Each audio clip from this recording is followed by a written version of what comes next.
দর্শক, আপনারা যে স্ক্রিনে যে ছবিটা দেখতে পাচ্ছেন, এটি আসলে কোনো স্বামী স্ত্রীর কোনো একান্তে কোনো সংস্পর্শ নয়।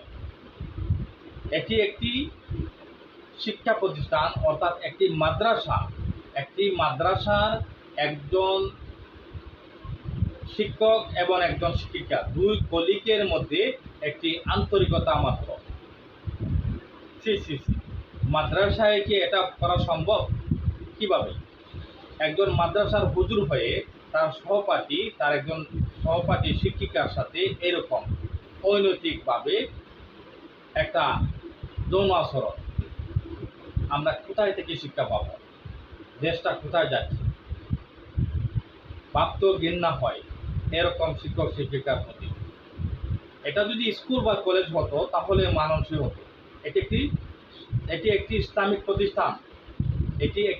প্রতিষ্ঠান। এবং মাদ্রাসার হুজুর তিনি কিভাবে এটা করলেন? তার সহপাঠীর সাথে এরকম একটি নেক্কারজনক ঘটনা ঘটাইলেন। এরকম যৌন আচরণ, এটা কি আসলে কি সমাজে এটা কোনো গ্রহণযোগ্যতা আছে? এটা ঘটনাটি ঘটেছে কুমিল্লার লাঙ্গলকোট উপজেলায়। এই ঘটনাটি ঘটেছে। তারপরে কি ঘটনা ঘটলো? এই প্রতিষ্ঠানেরই 8ম শ্রেণী পড়ুয়া একটা ছেলে, তার নাম হাসান মাহমুদ, সে ঘটনাটি দেখে ফেলার কারণে তাকে কি করা হয়েছে?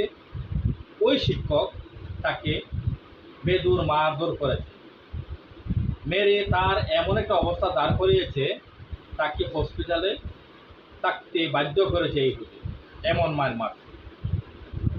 তারপর শুরু হলো প্রতিবাদ। এরপরে যা করার ঘটছে, বাকিটা আপনারা আন্দাজ করে নেন কি হতে পারে। এবং এরকম নেক্কারজনক ঘটনা যাতে আর দুনিয়াতে না ঘটে বা আমাদের বাংলাদেশে না ঘটে, আমরা সেটাই কামনা করি। আর দোষীদেরকে অবশ্যই দৃষ্টান্তমূলক শাস্তি হোক, এটা আমরা চাই, সকলেই চাই। আপনারা আপনাদের এরকম ঘটনার সঠিক মন্তব্য কী হতে পারে, আপনারা কমেন্ট বক্সে অবশ্যই আপনাদের মতামত ব্যক্ত করেন। ধন্যবাদ সকলকে ভিডিওটি দেখার জন্য।